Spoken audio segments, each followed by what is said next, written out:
পৃথিবীর মুসলমান, হুসাইন রাদিয়াল্লাহু আনহু সন্তানের জন্য পানি চাইলেন, কিন্তু পানি দেওয়া হলো না। উল্টা উবাইদুল্লাহ বিন জিয়াদের লোকেরা একটা তীর মারল হযরত আসগরের বুকে। তীরটা বুক দিয়ে ঢুকে পিঠ দিয়ে তীরটা বের হয়ে গেছে।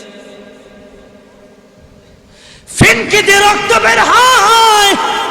ওই রক্ত ইমাম হুসাইন রাদিয়াল্লাহু আনহু তার শরীরে মাখলেন। আল্লাহর কাছে ডেকে বলেন, আল্লাহ,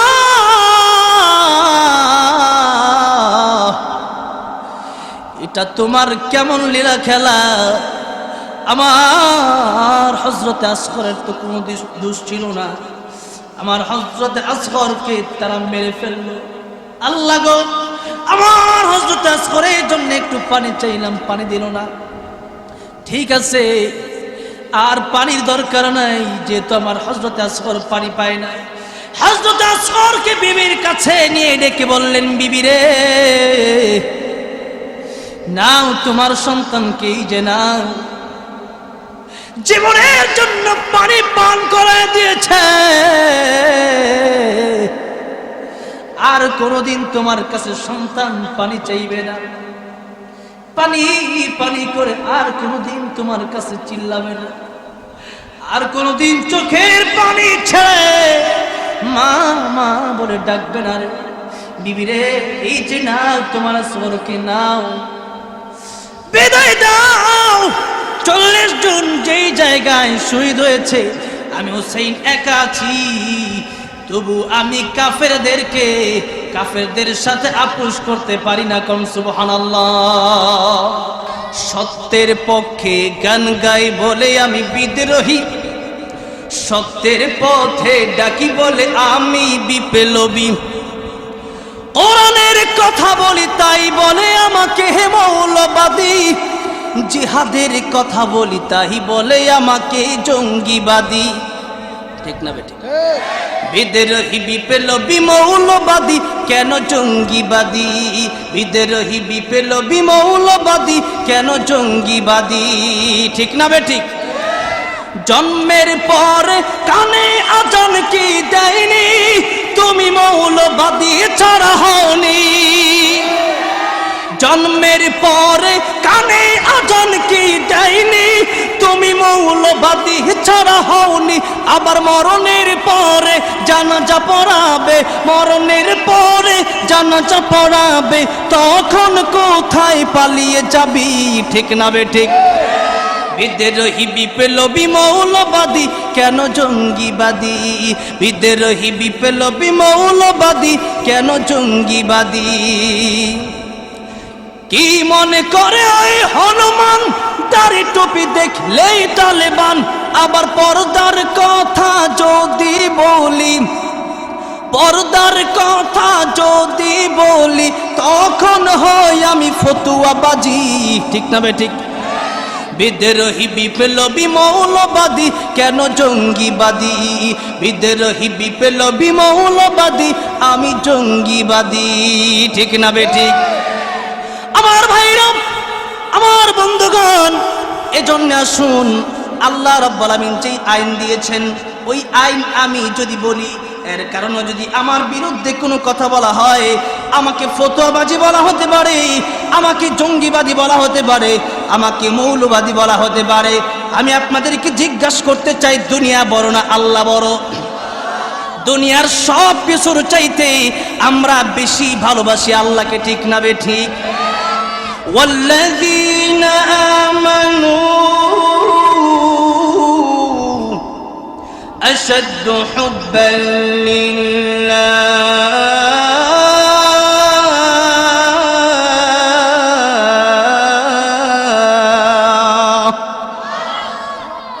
আল্লাহ বলেন, মুমিন যারা, ঈমানদার যারা, তাদের জীবন একদিকে, আর আমি আল্লাহর ভালোবাসাটা আরেক দিকে। দুনিয়ার সমস্ত মানুষ একটা বলতে পারে, আমি আল্লাহ আরেকটা বলেছি, আমি রাসূল যেটা বলেছি। তাদের দুনিয়া যদি পর হয়ে যায়, তারা দুনিয়ার সব কিছু বাদ দিতে পারে, কিন্তু আমি আল্লাহর ভালোবাসা একটা সেকেন্ডের জন্য ছাড়তে পারে না। ঠিক না বেটি? আমার ভাইরা, মুরব্বী বাবাজিরা রে, সাহাবীরা এইটাই এমন জিনিসই করেছেন, এমন নমুনাই সাহাবায়ে কেরামরা দেখিয়েছেন। সাহাবী ইসলাম ধর্ম গ্রহণ করার পরে আল্লাহ রাসূল সাল্লাল্লাহু আলাইহি সাল্লামের কাছে যাওয়ার পরে মা ডেকে বলেন, সাদ রে, ইসলাম যদি না ছাড়ো তাইলে আমি মা এই যে খাওয়া দাওয়া বন্ধ করে দিলাম, তোমার সাথে কোনো কথা আমার হবে না। সাদ ইবনে আবি ওয়াক্কাস রাদিয়াল্লাহু আনহু ডাক দিয়ে বলেন, মা গো, ও মা, তুমি মা হতে পারো, কিন্তু একটা কথা জেনে রাখো, তুমি মায়ের চাইতে আমার বিশ্ব নবী রাহমাতুল লিল আলামিনের ভালোবাসা আমার কাছে কোটি কোটি গুণ বেশি। মা ডেকে বলেন, এরে সন্তান,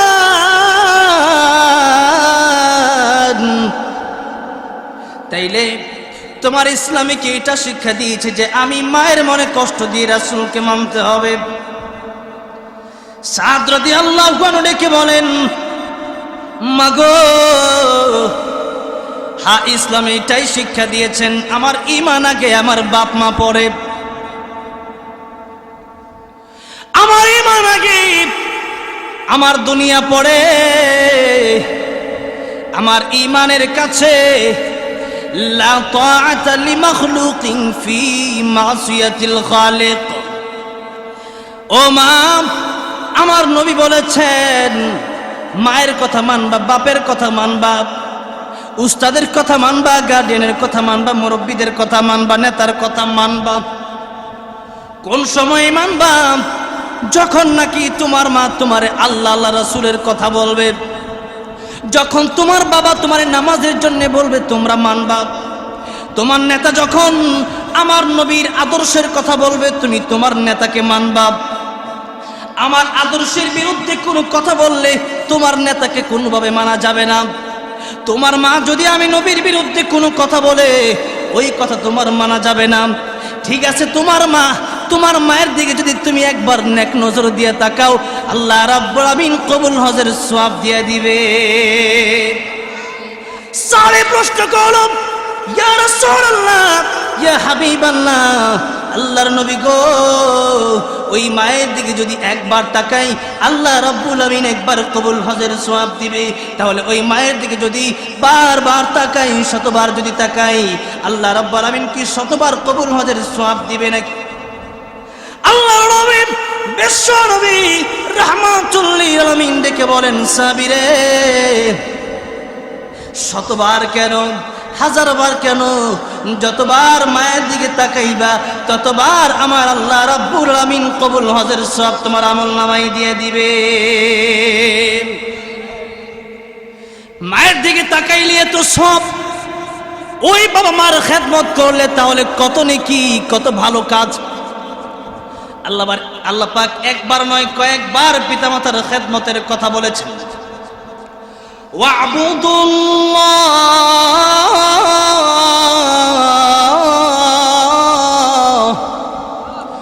ওয়ালা তুশরিকু বিহি শাইআ ওয়াবিল ওয়ালিদাইনি ইহসানা।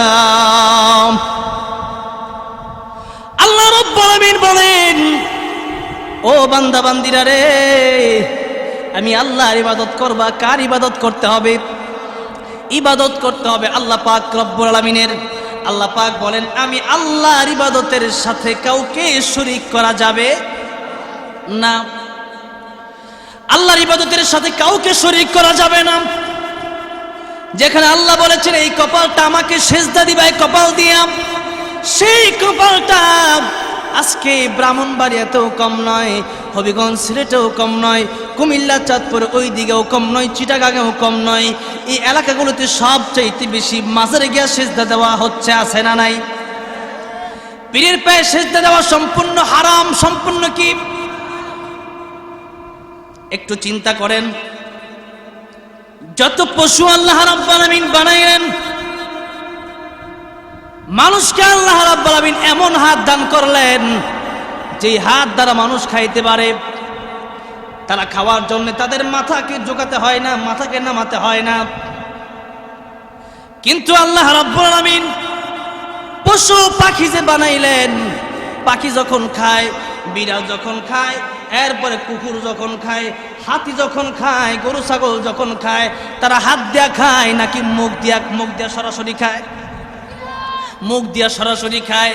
তাদের মাথাকে তার নিচে নামায় খায়। আল্লাহকে বান্দারে পশু পাখি হাত দিয়া খাইতে পারে না।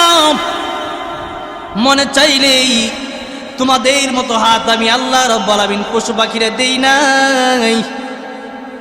মনে চাইলেই কিন্তু তোমাদের মতো খাইতে পারে না। ও পৃথিবীর মানুষ, এই পশু পাখিগুলা মাথা নামায়া নামায়া, মাথা ঝুঁকায় ঝুঁকায় খাবার খায়।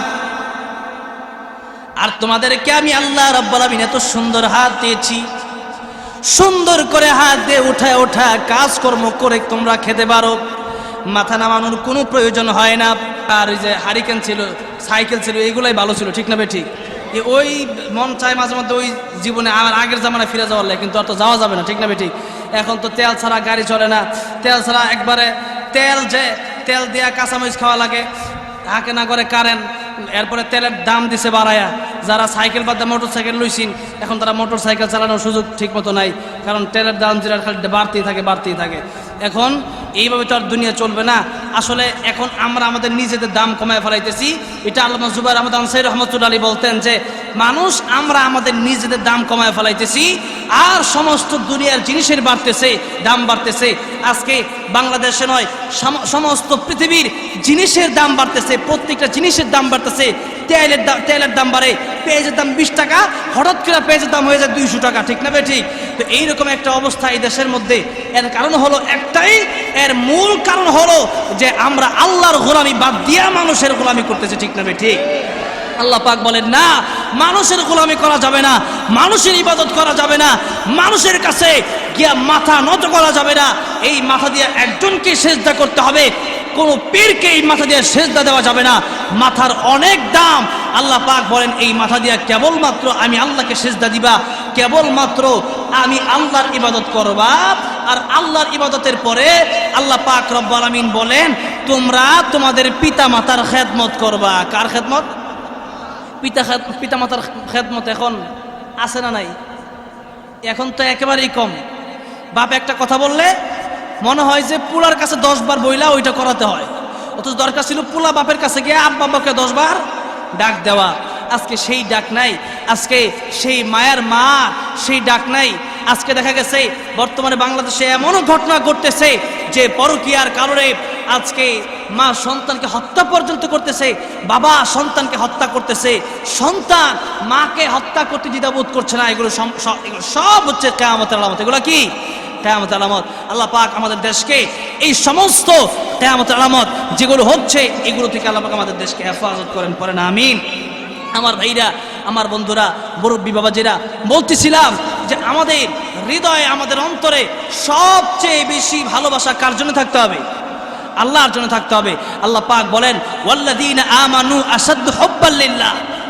দুনিয়ার যত ঈমানদার আছে তাদের অন্তরে সবচেয়ে বেশি ভালোবাসা থাকবে আল্লাহর বিরুদ্ধে কোনো কথা বললে তারা কোনোভাবে সেটা সহ্য করতে পারবে। মুহররম মাসে এতটুকু দিয়া বোঝায় যে আয়াতটা আমি তেলাওয়াত করেছি, আম হাসিবতুম আন তাদখুলুল জান্নাহ ওয়ালাম্মা ইয়াতিকুম মাসালুল লাযীনা খালাউ মিন ক্বাবলিকুম।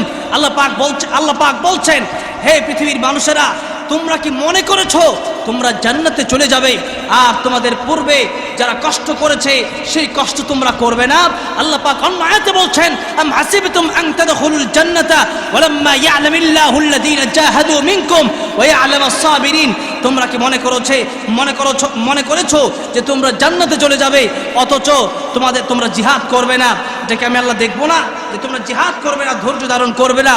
আল্লাহ পাক বলছেন যে তামাম পৃথিবীর মধ্যে আজকে দেখেন আমরা যারা উলামায়ে কেরাম আছি, আমরা যারা বক্তা আছি, আমরা একই কাজ করতেছি।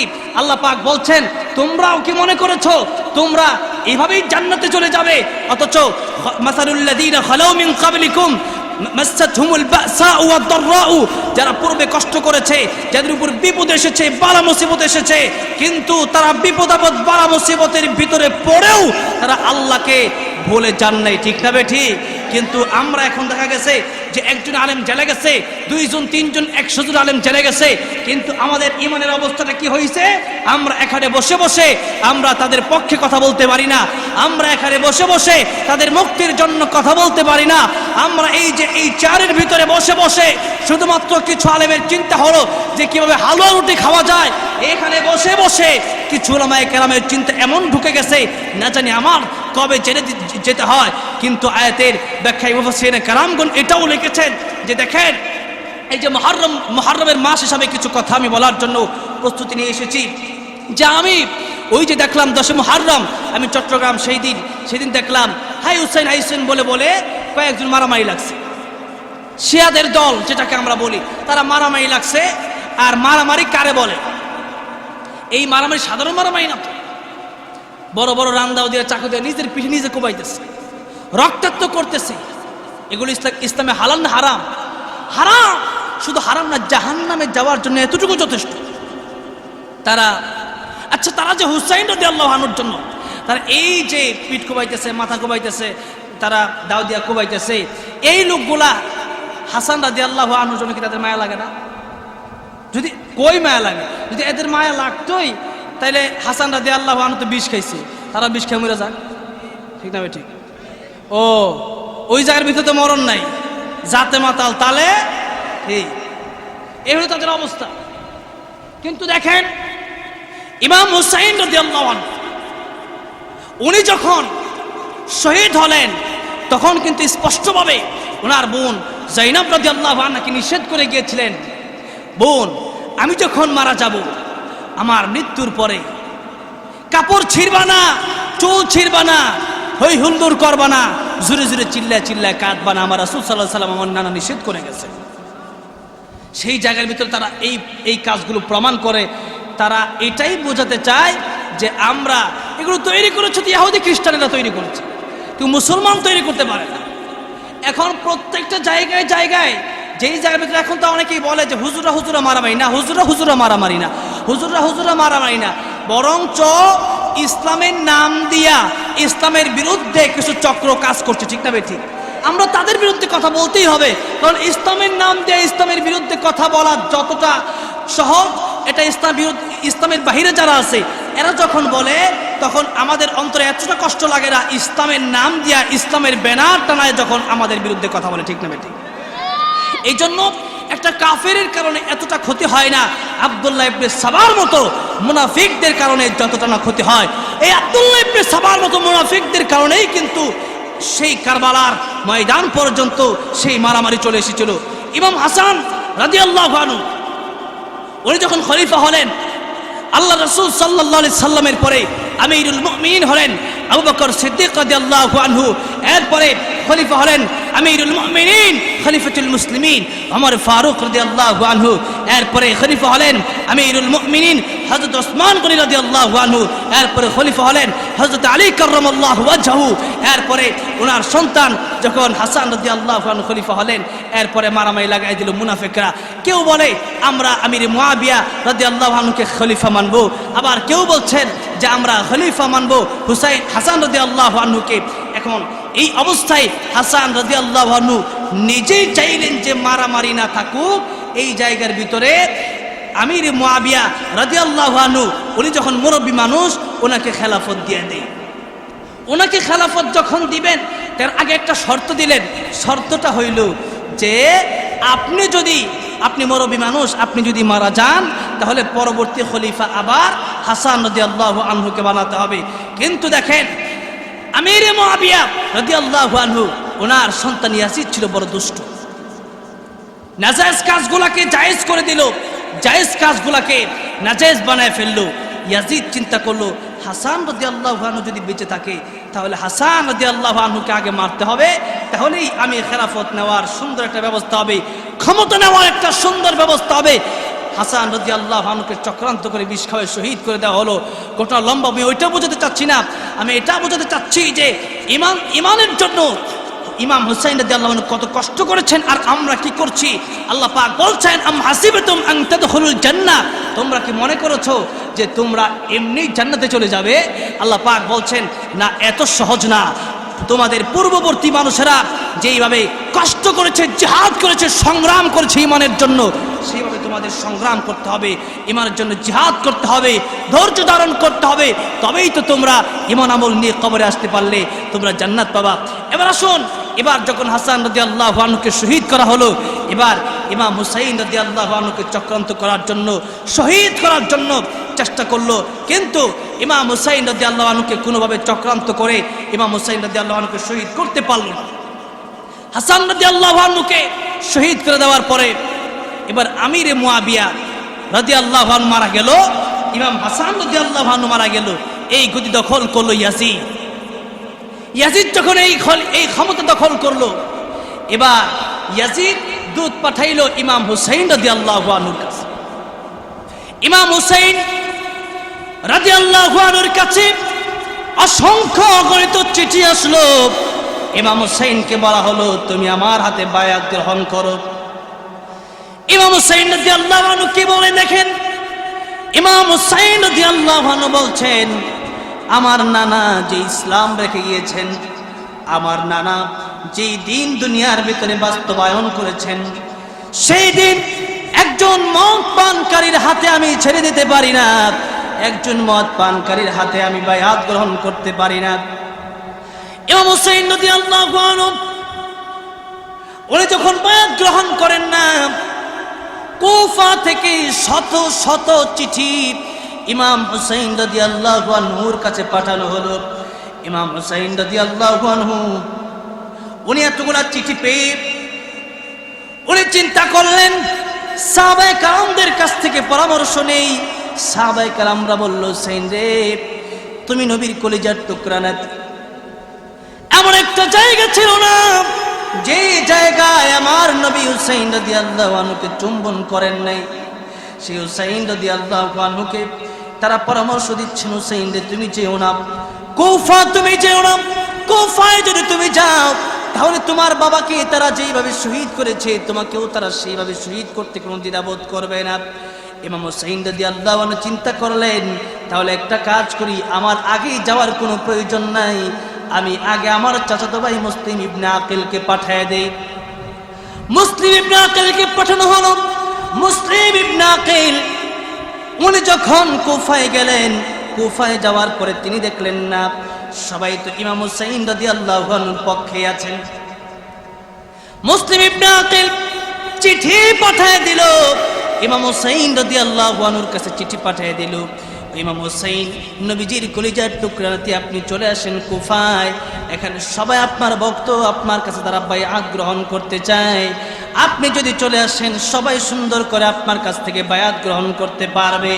এতগুলো মানুষ, হাজার হাজার মানুষ, লক্ষ লক্ষ মানুষ কুফা থেকে আপনার কাছে গিয়ে কিন্তু বায়াত করা কষ্ট হয়ে যাবে। চিঠি পৌঁছে গেল ইমাম হুসাইন রাদিয়াল্লাহু আনহুর কাছে। ইমাম হুসাইন রাদিয়াল্লাহু আনহু চিঠি পাওয়ার পরে উনি রওনা দিয়ে দিলেন। অনেক বর্ণনা আছে, তবে সহি বর্ণনা হলো ৭২ জন লোককে নিয়ে উনি রওনা দিলেন। ৪০ জন পুরুষ আর বাকিগুলো হলো নারী। উনি রওনা দিয়ে দিলেন। এদিক দিয়া যেভাবেই হোক ইয়াজিদ খবর পেল যে কুফার ভিতরে ইমাম হুসাইন রাদিয়াল্লাহু আনহুর লোক আসছে, দূত এসেছে। এমন সময় কুফার গভর্নর উবাইদুল্লাহ বিন জিয়াদকে উনি খবর পাঠালো যে মুসলিম ইবনে আকিল যেখানে আছে তাকে তোমরা ধরো, সে যেখানে আছে তাকে তোমরা খুঁজে বের করো। মুসলিম ইবনে আকিলের সাথে যারা আছে তাদেরকে খুঁজে বের করো। ইমাম হুসাইন রাদিয়াল্লাহু আনহুর লোকগুলাকে তোমরা ধরো। কিন্তু উবাইদুল্লাহ ইবনে জিয়াদ শুধু এই কাজটাই করলো না, শুধু ধরলই না, উবাইদুল্লাহ বিন জিয়াদ মুসলিম ইবনে আকিলকে যখন ধরতে পারলো, একটা একটা একটা কুপ দিয়ে তার গলাটা ফেলে দিল, গর্দানকে উড়িয়ে দিল। ওই গর্দানের ভেতরে শুধু গর্দানটা উড়িয়ে দিল তাই না, কানের ভিতরে রড ঢুকায়া মুসলিম ইবনে আকিলকে তার ওই মাথাটা, তার মস্তকটা কুফার মসজিদের, কুফার চৌরাস্তা মসজিদের সামনে মুসল্লিদের সামনে মাথাটা লটকায় রাখা হলো। এবং এটাই বোঝাতে চাইল ইসলামের পক্ষে, ইমাম হুসাইন রাদিয়াল্লাহু আনহুর পক্ষে কেউ যদি কথা বলো, কেউ যদি তার পক্ষ নিতে চাও, এই যে মুসলিম ইবনে আকিলকে যেইভাবে শহীদ করে দেওয়া হয়েছে তোমাদেরকেও সেইভাবে শহীদ করে দেওয়া হবে। এই কথা বলি উবাইদুল্লাহ বিন জিয়াদ শুধু ক্ষান্ত হয়ে পড়েন নাই। উবাইদুল্লাহ বিন জিয়াদ এবার দেখা গেল মুসলিম ইবনে আকিলের দুইটা সন্তান ছিল, একটা হলো ইব্রাহিম আর একটা ছিল মুহাম্মদ, দুইজনকেই হত্যা করে ফেললো। শুধু তাই না, এই মুসলিম ইবনে আকিলের পক্ষে যারা ছিল, ইমাম হুসাইনের পক্ষে যারা ছিল, তাদেরকেও উবাইদুল্লাহ ইবনে জিয়াদ শহীদ করে দেওয়া হলো। উবাইদুল্লাহ ইবনে জিয়াদ তাদেরকে শহীদ করে দেওয়ার পরে ইমাম হুসাইন রাদিয়াল্লাহু আনহু এই মুহূর্তে তিনি তো চিঠি পেয়ে চলে আসছেন, কিন্তু এখন ওনার কাছে এই খবরটা এখনো পৌঁছায় নাই মুসলিম ইবনে আকিলকে যে শহীদ করা হয়েছে। হযরত হুসাইন রাদিয়াল্লাহু আনহু তিনি কুফায় আসছেন। এমন সময় উবাইদুল্লাহ ইবনে জিয়াদ হুসাইন রাদিয়াল্লাহু আনহু রাস্তা আটকে দিল। হুসাইন রাদিয়াল্লাহু আনহু রাস্তা আটকায়া হুসাইন রাদিয়াল্লাহু আনহুকে বলছে, হুসাইন রে কোথায় যাও, তোমাকে যেতে দেওয়া হবে না। হুসাইন রাদিয়াল্লাহু আনহু বলছেন, ও উবাইদুল্লাহ ইবনে জিয়াদ, আমার কয়েকটা শর্ত তুমি মেনে নাও। একটা শর্ত হলো আমাকে ইয়াজিদের কাছে যেতে দাও, আর না হয় আমাকে মদিনায় ফিরে যেতে যাও, আর না হয় আমাকে অন্য একটা রাস্তা দেখায় দাও, যেই রাস্তায় আমি চলে যেতে পারবো, তবু তোমাদের কাছে আমি এই জায়গায় আটকে থাকতে চাই না। ইমাম হুসাইন রাদিয়াল্লাহু আনহু বললেন, উবাইদুল্লাহ ইবনে জিয়াদ রে, এই কয়েকটা শর্ত আমার তুমি মেনে নাও। কিন্তু উবাইদুল্লাহ ইবনে জিয়াদ বলল, ইমাম হুসাইন রে, একটা শর্তে তোমার সব শর্ত আমি মেনে নিতে পারি, সেই শর্তটা হলো ইয়াজিদকে খলিফা মানো, তাহলেই তোমার সব শর্ত আমি মেনে নিতে পারি। ইমাম হুসাইন রাদিয়াল্লাহু আনহু বলছেন, একটা শর্তের জন্যই তো মুসলিম বিন আকিলকে তোমরা শহীদ করেছো, একটা শর্তের জন্যই তো আমার পক্ষে যারা কথা বলেছে, আমার পক্ষে যারা কথা বলেছে তাদেরকে তোমরা শহীদ করে দিয়েছো। শুধু তাই না, নাবালেগ বাচ্চা মুহাম্মদ আর ইব্রাহিমকেও তোমরা শহীদ করেছো। ও উবাইদুল্লাহ ইবনে জিয়াদ, তুমি তো একটা গভর্নর, যেহেতু ইয়াজিদের খলিফার দায়িত্ব ইয়াজিদ নিয়ে নিয়েছে, ইয়াজিদের কাছে আমাকে একটু কথা বলতে দাও, তো আমি তার সাথে একটু কথা বলবো। কত নিষ্ঠুর Ubaidullah bin Ziyad! Ubaidullah bin Ziyad বলল, না না, খলিফা তোমাকে ইয়াজিদকেই মানতে হবে। কিন্তু হুসাইন রাদিয়াল্লাহু আনহু বললেন, না, আমার নানা যে ইসলাম রেখে গিয়েছে, সেই ইসলামের বাতি আমি নিভিয়ে দিতে পারি না। ওই নানার রেখে যাওয়া ইসলাম, ওই নানার রেখে যাওয়া দিন, ওই নানার রেখে যাওয়া ধর্ম, আমি হুসাইন যতক্ষণ পর্যন্ত বেঁচে থাকবো, আমার নানার রেখে যাওয়া ইসলামকে আমি একটা সেকেন্ডের জন্য মদখোরের হাতে আমি দিতে পারি না। কোন সুবহানাল্লাহ। আমার ভাইরা, মুরব্বী বাবাজিরা, কতটা নিষ্ঠুর, কতটা অত্যাচার করা হয়েছে ইমাম হুসাইন রাদিয়াল্লাহু আনহুকে। ইমাম হুসাইন রাদিয়াল্লাহু আনহুকে যখন নাকি কুফাবাসী দাওয়াত করলো, ইমাম হুসাইন রাদিয়াল্লাহু আনহু কিন্তু যুদ্ধের জন্য আসেন নাই। কিন্তু ইমাম হুসাইন রাদিয়াল্লাহু আনহু উনি যখন আসলেন, এখন ওনাদের তাবুতে খাবার নাই, পানি নাই, এমনকি দুধের বাচ্চাগুলোও দুধ পাচ্ছিল না।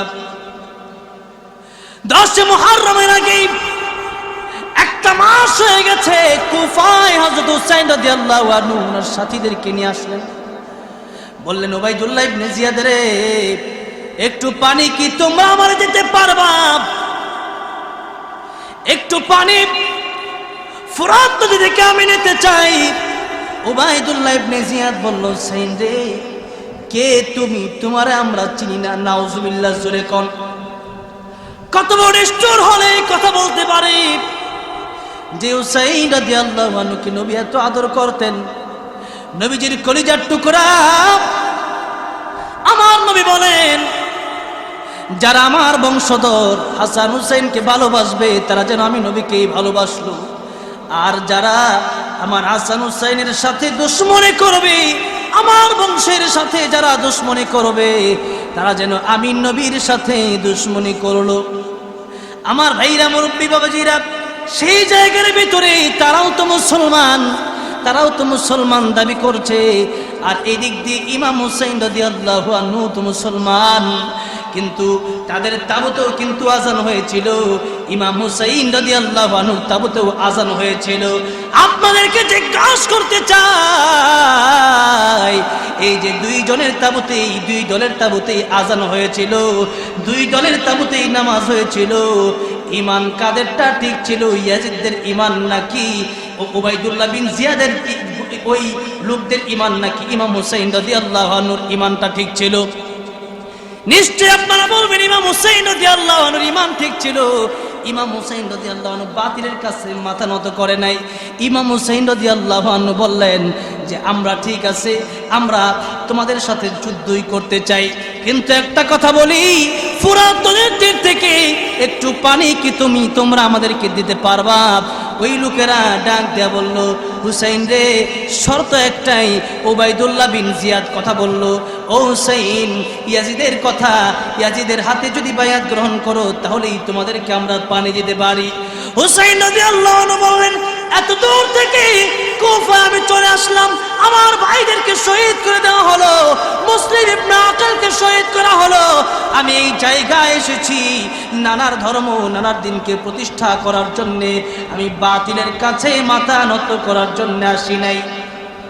ও হুসাইন, তাহলে একটা কথা আমি বলতে চাই, যদি তোমার নানার দিনকে এই জায়গায় জিন্দা করতে চাও, তোমার নানার ইসলামকে যদি তুমি প্রতিষ্ঠা করতে চাও, তাহলে এই মুহূর্তে যুদ্ধ করতে হবে। ইমাম হুসাইন রাদিয়াল্লাহু আনহুর সাথে 40 জন পুরুষ। ইমাম হুসাইন রাদিয়াল্লাহু আনহু বললেন, কি করবা বলো?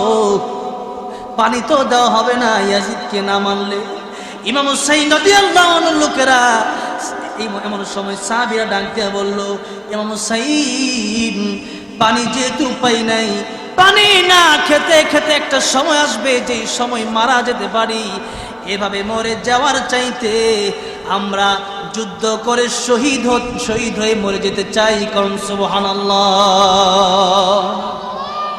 আল্লাহ পাক বলেন, ওয়ালা তাকুলু লিমান ইউকতালু ফি সাবিলিল্লাহি আমওয়াত বাল আহইয়াউ ওয়ালাকিন লা তাশউরুন। আল্লাহ পাক বলেন, আরে যারা শহীদ হয়ে যায় এরা তো মরে না, এরা জিন্দা থাকে।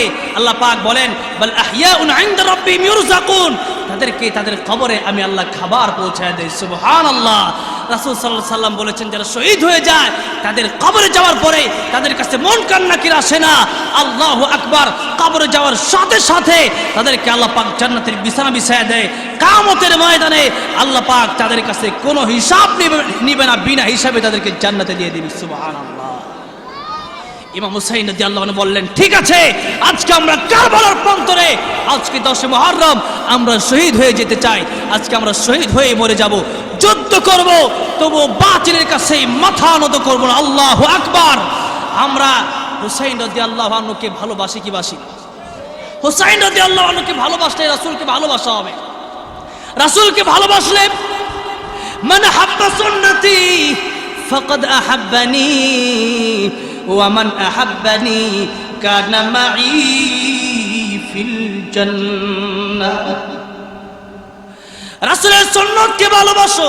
রাসূলের সুন্নতকে ভালোবাসলে রাসূলের কথাকেও ভালোবাসতে হবে, রাসূলের কথাকেও অনুসরণ করতে হবে, রাসূলের আদর্শকে অনুসরণ করতে হবে, রাসূলের কথাগুলো তোমার মানতে হবে। আর রাসূলের একটা কথা হলো এটা, আমার বংশকে মহব্বত করো, তাহলে আমি নবীকেও মহব্বত করা হলো। আর আমি নবীকে যেই ব্যক্তি ভালোবাসবে, কানা মাই ফিল জান্নাহ, আমি নবীর সাথে ওই ব্যক্তি জান্নাতের ভিতরে থাকবে। আমার ভাইরা, মুরব্বী বাবাজিরা, রাসূলের মহব্বত আমাদের অন্তরে আছে না নাই?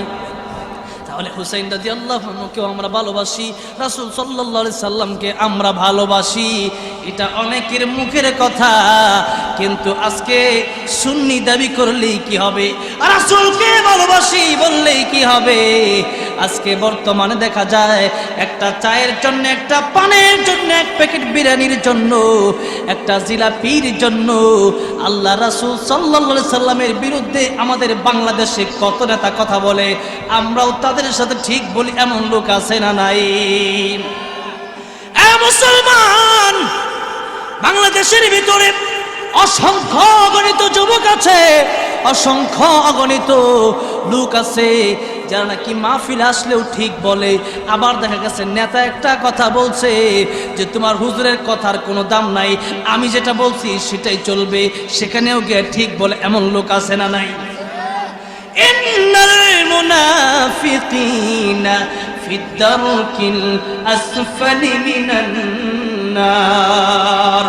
আমার ভাইরা, আল্লাহ রাব্বুল আলামিন বললেন যে এই যে তোমরা যারা মুনাফিকি করবা, মুনাফিকের জায়গা জাহান্নামের একেবারে তলদেশে। মুনাফিকের আযাব এত ভয়ঙ্কর হবে যে আযাব কাফেরদেরও হবে না। আমার ভাইরা, মুরব্বী বাবাজিরা, এই যে কারবালার যুদ্ধ, একজন খলিফা মানবে আর একজন মানবে না, এই যে যুদ্ধটা লাগাইলো, এটা কিন্তু আব্দুল্লাহ ইবনে সাবা সহ যারা বড় বড় মুনাফিক ছিল তাদের কিন্তু এই কাজ কারবার ছিল। একটু আগে বলেছিলাম, ইসলামের লেবাসদারি করে মানুষদের, যারা ইসলামের লেবাস পরে ইসলামের মানুষগুলাকে ধোঁকা দেয়, মুসলমানদেরকে ধোঁকা দেয়, তাদের কারণে যে ক্ষতি আমাদের হয়, কাফেরদের কারণেও সেই ক্ষতি আমাদের হয় না। ঠিক না ঠিক? লম্বা হয়ে যেতেছে মনে হয়, আর 10 মিনিট শেষ করি। 10 মিনিট, কারণ 12টা পর্যন্ত কথা ছিল, আর 10 মিনিট সময় বসতে রাজি তো ইনশাল্লাহ? আল্লাহ কবুল করেন, পড়েন আমিন। কথাটা শেষ করে দিই। ইমাম হুসাইন রাদিয়াল্লাহু আনহু বললেন যে সব কিছু আমি ছেড়ে এই জায়গায় এসেছি একমাত্র নানা দিনকে জিন্দা করার জন্য। আমরাও বলতে চাই, আমরা যদি ইমাম হুসাইন রাদিয়াল্লাহু আনহুর জন্য কল্লা দিতে হয়, রক্ত দিতে হয়, জীবন দিতে হয়, সব দিতে আমরা রাজি আছি। তথাপি ইসলামের বিরুদ্ধে গেলে আমরা কোন নেতাকে মানতে রাজি নাই। ঠিক না বেঠে?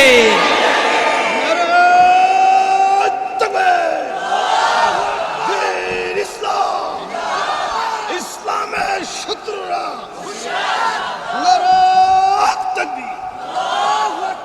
আমার ভাইরা, ইমাম হুসাইন রাদিয়াল্লাহু আনহু বললেন ঠিক আছে, যুদ্ধ হবে। ফজরের পরেই যুদ্ধ শুরু করলো। যুদ্ধ শুরু হয়ে গেল কারবালার ময়দানে। যুদ্ধ করতে করতে 40 জন লোক শহীদ হয়ে গেল। আমার ভাইরা, যে জায়গার ভিতরে 6000 সৈন্য আসে, 40 জন লোক আর কতক্ষণ টিকে থাকতে পারে? 3 দিন ধরে পেটের ভিতরে খাবার নাই, পানি নাই। ফুরাত নদীর তীর থেকে একটা গ্লাস পানি উবাইদুল্লাহ ইবনে জিয়াদের লোকেরা দিতে রাজি হলো না। ইমাম হুসাইন রাদিয়াল্লাহু আনহু ডাক দিয়ে বললেন ঠিক আছে, আমার 40 জন ভাইকে মেরে ফেলা হলো। ইমাম হুসাইন রাদিয়াল্লাহু আনহু তাঁবুর ভিতরে গিয়ে স্ত্রীর কাছ থেকে বিদায় নিলেন। প্রাণের স্ত্রী রে, আমার 40 জন লোক শহীদ হয়ে গেল, মুসলমানেরা শহীদ হয়ে গেল, আমি আর বেঁচে থেকে লাভ কি? ওই স্ত্রী রে, বিদায় দাও, জানি না তোমার হকগুলো আমি আদায় করতে পেরেছি কিনা। বিদায় নিয়ে চলে যাবে। হযরত হুসাইন রাদিয়াল্লাহু আনহুর স্ত্রী রেখে বলছেন, প্রাণের স্বামী, এই যে তোমার একটা ছোট্ট সন্তান, কোলের সন্তান হযরত আসগর হযরতে আসগর কয়েকটা দিন হয়ে যায় পানি পানি করে কাঁদে, একটু পানি আমি তারা দিতে পারি না। ও স্বামী, আমাদেরকে পানি দেয় নাই, ঠিক আছে, এই ছোট্ট সন্তানকে তাদের সামনে তুলে ধরো আর বলো একটু পানি যেন তোমার ছোট্ট সন্তানকে উবাইদুল্লাহ বিন জিয়াদ দেয়। উবাইদুল্লাহ ইবনে জিয়াদের কাছে হুসাইন রাদিয়াল্লাহু আনহু ঘোড়ায় উঠে এইভাবে উঁচু করে হযরত আসগরকে ধরলেন আর বললেন, উবাইদুল্লাহ বিন জিয়াদ রে, আমাদেরকে পানি দাও নাই, তাতে কোনো কষ্ট নাই। এই যে আমার আসগর ছোট্ট সন্তান, কোলের সন্তান, সন্তানটাকে কি একটা গ্লাস পানি তুমি দিতে পারো না? উবাইদুল্লাহ বিন জিয়াদ দেখে বলছেন, কে রে হুসাইন, তোমার আমরা চিনি না। জোরে কোন নাউজুবিল্লাহ। হুসাইন,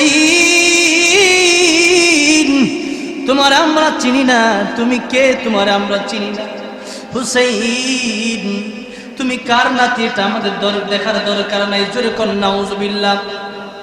হুসাইন, তোমার সন্তানকেও পানি দেব, শর্ত হলো ইয়াজিদকে খলিফা মানতে হবে।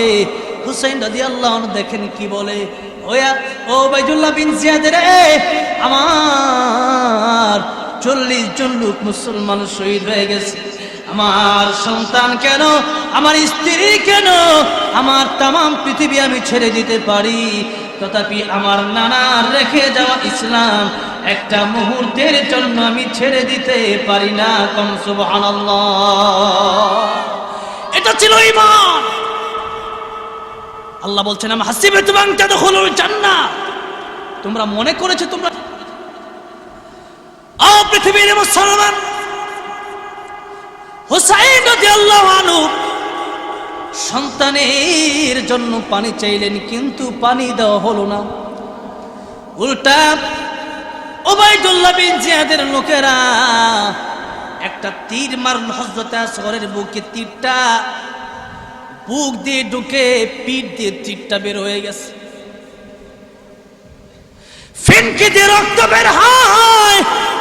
ওই রক্ত ইমাম হুসাইন রাদিয়াল্লাহু আনহু তার শরীরে মাখলেন। আল্লাহর কাছে ডেকে বলেন, আল্লাহ,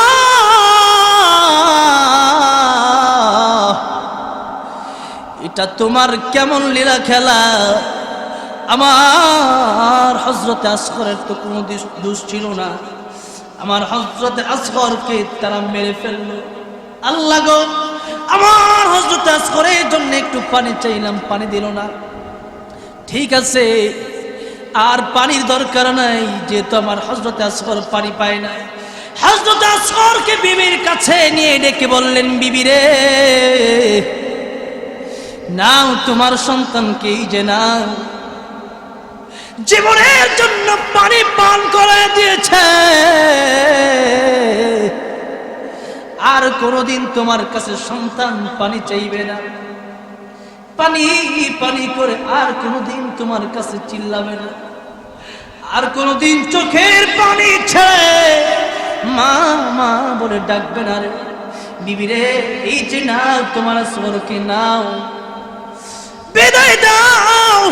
40 জন যেই জায়গায় শহীদ হয়েছে, আমি হুসাইন একা আছি, তবু আমি কাফেরদের সাথে আপোষ করতে পারি না। কোন সুবহানাল্লাহ।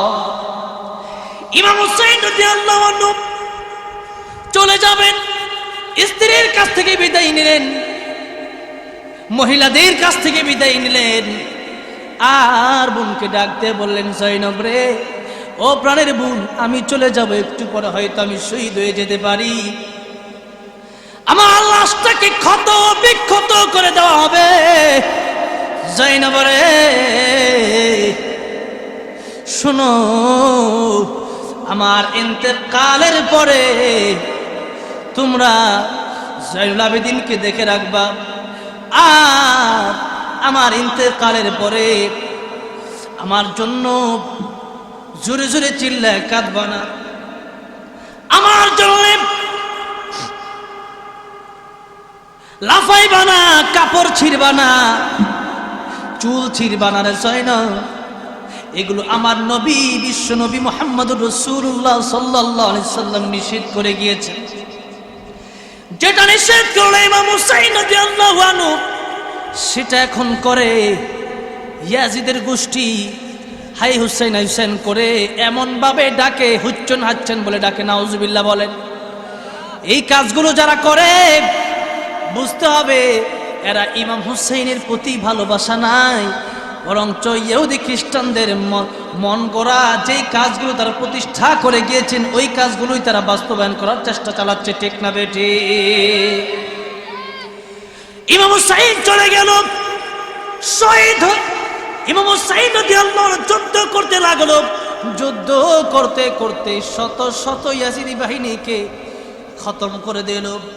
ইমাম হুসাইন রাদিয়াল্লাহু আনহু উনি এবার সব যখন সাফ হয়ে গেল, অনেক মুনাফিকরা পলায়ন করলো। ইমাম হুসাইন রাদিয়াল্লাহু আনহু ফুরাত নদীর তীরে, ফুরাত নদী থেকে দুইটা হাত দিয়ে এভাবে পানি নিলেন, পানি পান করবে। পানিটা উঠাচ্ছে আর চিন্তা করছেন, হারে একটু আগে আমার ছোট্ট সন্তান হযরত আসগরকে তোমরা পানি দাও নাই। যে আসগর পানি পায় নাই, যে 40 জন লোক, 40 জন মুসলমান পানির অভাবে তোমাদের সাথে যুদ্ধ করে শহীদ হয়ে গেল, আমি হুসাইন কিভাবে পানি পান করি না? আমি হুসাইনও পানি পান করতে পারি না। হুসাইন রাদিয়াল্লাহু আনহু হাত থেকে যেই পানিগুলো ছিল, কতদিন ধরে পানি খায় না, পানির পিপাসায় তিনি ক্লান্ত হয়ে গেলেন। কিন্তু সেই পানি, যেই পানি ইমাম হুসাইন রাদিয়াল্লাহু আনহুর পরিবাররা খেতে পারে নাই, ওই পানি তিনি আবার ফেলে দিলেন, পানি খান নাই। আবার চলে গেলেন যুদ্ধের ময়দানে। এবার ইমাম হুসাইন রাদিয়াল্লাহু আনহু আর কতক্ষণ যুদ্ধ করবে? সকাল থেকে নিয়ে সারাদিন যুদ্ধ করলো, মাগরিবের আগে। এবার ইমাম হুসাইন রাদিয়াল্লাহু আনহুকে কাফের আইসা, সীমার আইসা ওনার বুকের উপরে চলে বসলো। ইমাম হুসাইন রাদিয়াল্লাহু আনহুকে বলছেন, এখনো সময় আছে রে, ইয়াজিদকে খলিফা মানো, ইয়াজিদের হাতে বায়াত গ্রহণ করো। যদি ইয়াজিদের হাতে বায়াত গ্রহণ করতে পারো রে, তাইলে তোমাকে এখন ছেড়ে দেওয়া হবে। মৃত্যুর আগেও ইমাম হুসাইন রাদিয়াল্লাহু আনহু ডেকে বলছেন, আমি শহীদ হতে চাই। আমি তথাপি বিশ্ব নবী আমার নানা জানের রেখে যাওয়া ইসলাম আমি মদ পানকারী জিনাকারীর হাতে আমি ছেড়ে দিতে পারি না। আমরাও বলতে চাই, ওই শিক্ষা যদি আমরা নিতে চাই, ইমাম হুসাইন রাদিয়াল্লাহু আনহু ইসলামের জন্য কল্লা দিয়েছেন, সমস্ত সব কিছু পরিবার ত্যাগ করেছেন, সন্তান ত্যাগ করেছেন, স্ত্রী ত্যাগ করেছেন, এমনকি নিজের জীবনটা দিয়ে দিয়েছেন, একমাত্র ইসলাম রক্ষা করার জন্য দিয়েছেন। আমরাও বলতে চাই, যদি হুসাইন রাদিয়াল্লাহু আনহুকে ভালোবাসি, তাহলে আমরাও শহীদ হয়ে যেতে চাই। কারণ মুসলমান কিন্তু মৃত্যুকে ভয় পায়। আমি আপনি যদি মুসলমান হই, আমি আর আপনি যদি ইমানদার হই, তাইলে কিন্তু মৃত্যুকে ভয় পাওয়া যাবে না। কারণ যেদিন মরব, ইমানদার যদি হতে পারি, মরতে দেরি হবে। আর ওই ব্যক্তিকে ফেরেশতা এসে কি বলে জানেননি? ইয়া আইয়াতুহান নাফসুল মুতমাইন্না ইরজিই ইলা রাব্বিকি রাদিয়াতাম মারদিয়া ফাদখুলি ফি ইবাদি ওয়াদখুলি জান্নাতি। হে প্রশান্ত মন, হে প্রশান্ত মন, তোমার প্রতি আল্লাহ রাজি, ফিরে যাও আল্লাহর দিকে। আল্লাহ তোমার প্রতি রাজি, তুমিও আল্লাহর প্রতি রাজি। আল্লাহর প্রিয় বান্দাদের মধ্যে শামিল হয়ে যাও আর জান্নাতের ভিতরে প্রবেশ করো। এই জন্য ইমানদারের মৃত্যুর কোনো ভয় নাই। হুসাইন রাদিয়াল্লাহু আনহু বললেন যে আমার মৃত্যুর জন্য যদি কোনো ভয় থাকতো আমি যুদ্ধ করতাম না। আমার মৃত্যুর জন্য কোনো ভয় নাই, কারণ আমি মরলে আমি মৃত হব না, আমি জিন্দা থাকব। কারণ আমি শহীদ হব, আমার কবরে খাবার পৌঁছানো হবে, জান্নাত থেকে খাবার পৌঁছবে। আমি শহীদ হতে চাই, তথাপি ইসলাম বাদ দিতে পারি না। আল্লাহু আকবার। কবি আল্লামা ইকবাল রহমতুল্লাহ আলাইহি ওনার ব্যাপারে একটা শের লিখে গিয়েছেন। সেটা দেখেন, আপনারা হয়তো অনেকে শুনেছেন, আমি আপনাদেরকে একটু শোনাতে চাই, শুনবেন। সেই কারবালার কাহিনী নিয়ে ইমাম হুসাইন রাদিয়াল্লাহু আনহু যে শহীদ হয়েছেন ওনার ব্যাপারে বলেছেন, দেখেন কত সুন্দর করে বলছেন। মুঝে কো ফওয়ালো মুসাফির ন সমঝো, आंसू कहे बंद पानी, मुक़द्दर में है हम से कौसर का पीना, मुक़द्दर में है हम से कौसर का पीना। मैं प्यासा नहीं हूँ पिलाया गया हूँ, मुझे को ख्वालो मुसाफिर न समझो, मैं आया नहीं हूँ बुलाया गया हो, मेहमां बना कर सताया गया हूँ, मैं रोया नहीं हूँ रुलाया गया हो। झुका था जो सर बारगाहे खुदा में,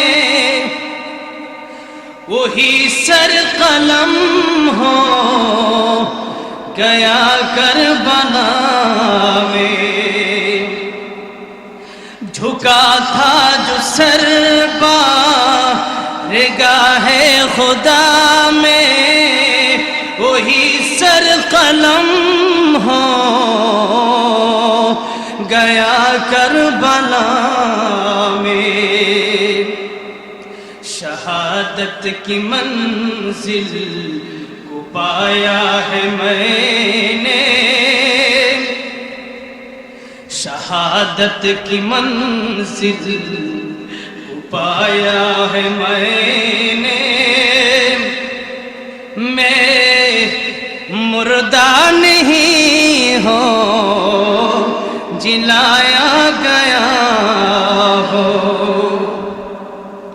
मुझे को ख्वालो मुसाफिर न समझो, मैं आया नहीं हूँ बुलाया गया हूँ, कि मेहमां बना कर सताया गया हो, मैं रोया नहीं हूँ रुलाया गया हो, मुझे को ख्वालो मुसाफिर न समझो, मैं आया नहीं हूँ बुलाया गया हो। আমার ভাইরা, হুসাইন রাদিয়াল্লাহু আনহুর ব্যাপারে এই কথাটা আল্লামা ইকবাল রাহমাতুল্লাহ বললেন যে আমি তো এখানে আসি নাই, কুফার মানুষেরা আমাকে এখানে দাওয়াত দিয়ে শত শত চিঠি দিয়ে এখানে এনেছিল। হে খোদা, তোমার কেমন কিসমত, তোমার কেমন লীলা খেলা যে আজকে এখানে ৭২ জন মানুষ আজকে পানি পানি করছে, কিন্তু ফোরাত নদী থাকার পরেও মানুষ পানি পাচ্ছে না। এত কষ্ট হলো যে আমার ছোট্ট সন্তান নিষ্পাপ বাচ্চাটাও পানি পেল না। ঠিক আছে, শাহাদাতের মঞ্জিল পেয়েছে, এতে আমি হুসাইন খুশি। এই মৃত্যুর পরোয়ার আমরা মুসলমানরা করি না, কারণ আমরা জানি আমরা মুসলমান ইমানদার যারা, তাদের মৃত্যুর পরে পরে আমরা চলে যাব কোথায়? জান্নাতে। তবে এর জন্য আমাদের ঈমান আমল সেই হুসাইন রাদিয়াল্লাহু আনহুর মতো করা লাগবে। আল্লাহ বলছেন আম হাসিবতুম আন তাদখুলুল জান্নাহ, এত সহজ যে তোমরা মনে করেছো যে তোমরা জান্নাতে চলে যাবে না। আর দুনিয়া সিজনুল মুমিন ওয়া জান্নাতুল কাফির, এই দুনিয়াটা কাফিরের জন্য, এই দুনিয়াটা বালাখানা, আর তোমাদের জন্য এই দুনিয়াটা হলো কয়েদখানা, জেলখানা। এখানে জেল খাটতে হবে। এর জন্য যারা উলামায়ে কেরাম আছে, আজকে যে উলামায়ে কেরামরা জেলে আছে, সেই উলামায়ে কেরামরা আবারও যখন স্টেজের ভিতরে কথা বলে, আপনারা দেখেছেন অনেক উলামায়ে কেরামকে জেল থেকে জামিন দেওয়ার পরে এই চেয়ারে বসে তারা আবার হক কথা বলেছে। কেন? একটাবার চিন্তা করে দেখবেন, আর এখন টাকার জন্য, জিলাপির জন্য, বিরিয়ানির জন্য হক কথা বলে নাই। তারা এই জন্যই বলেছে যে এই দুনিয়ার ভিতরে আমাকে জেলখানায় নিলে কি হবে? আমার রাসূল তো বলেছেন, আর দুনিয়া সিজনুল মুমিন ওয়া জান্নাতুল কাফির। এই দুনিয়াটা তো আমাদের জন্য পুরো দুনিয়াটাই জেলখানা। সুতরাং জেলে বারবার যেতে হলেও হক কথা আমরা উলামায়ে কেরামরা ছাড়তে পারি না, ঠিক না বেটি?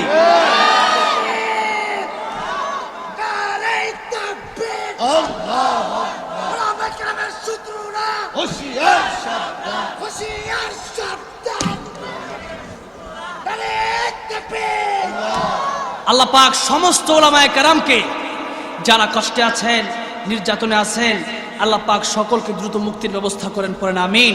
অনেক উলামায়ে কেরাম অসুস্থ, আল্লাহ পাক সকলকে সুস্থ দান করেন, পড়েন আমিন। আল্লাহ পাক আমাদের সকলকে সঠিক ঈমান, সঠিক আমল আমরা যেন করতে পারি, আমরা যেন পিতামাতার খেদমত করতে পারি, আমরা যেন ইমাম হুসাইন রাদিয়াল্লাহু আনহুর মতো ইসলামকে আমাদের মাথায় উঁচু করে রাখতে পারি, ইসলামের পতাকাকে আমরা উত্তোলন করে রাখতে পারি, বাতিলের কাছে যেন আমরা মাথা নত না করি। আল্লাহ পাক সেই তৌফিক আমাদেরকে দান করেন। ওয়া আখিরু দাওয়ানা আলহামদুলিল্লাহি রাব্বিল আলামিন। মোনাজাত হয়ে যাবে, হুজুর মোনাজাত করবেন, 12:30 বাজে। হ্যাঁ না, এখন 12:30 বাজে। আমি চাইছিলাম যে আমার নিয়ত ছিল 12টা পর্যন্ত কথা বলবো। এখানে ওলামায়ে কেরামরা কথা বলছেন, এরপর আমার কথাটা আজকে বেশি হয়ে গেছে। এখন আমি আর দেরি করতে চাচ্ছি না, এখন গজল না বলি এটাই ভালো।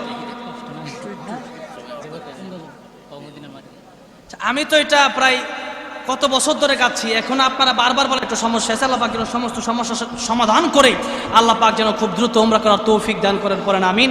গত রমজানে যাওয়ার কথা ছিল, তা এখন ওলামায়ে কেরামরা যদি অনুমতি দেয় তাহলে গাইতে পারি আর কি।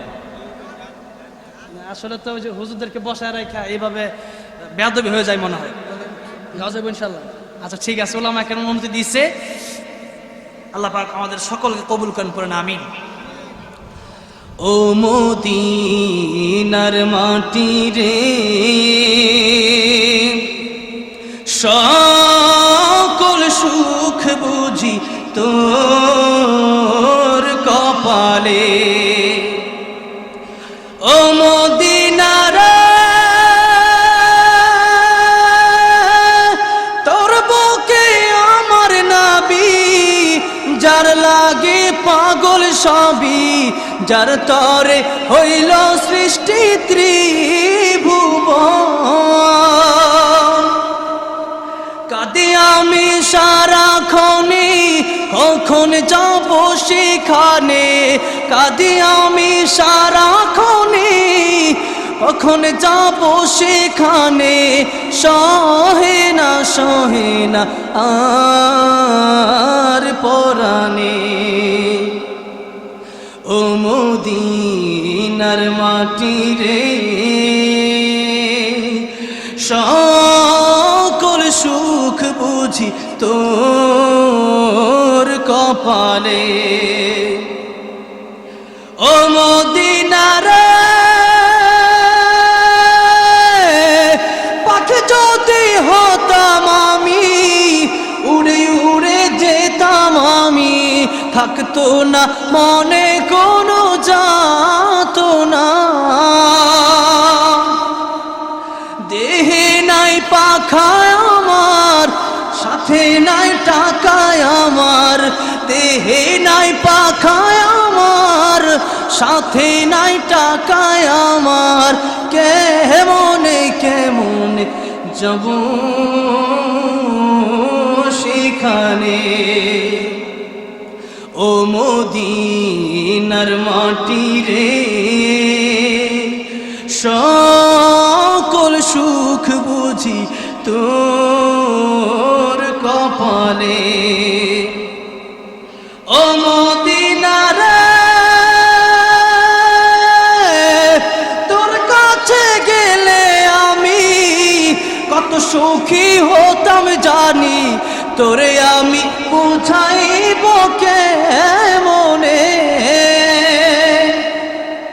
रोजा मुबारक जी नबी जी के सालम दिए रोजा मुबारक जी नबी जी के सालम दिए বলিতাম মনের বাসনা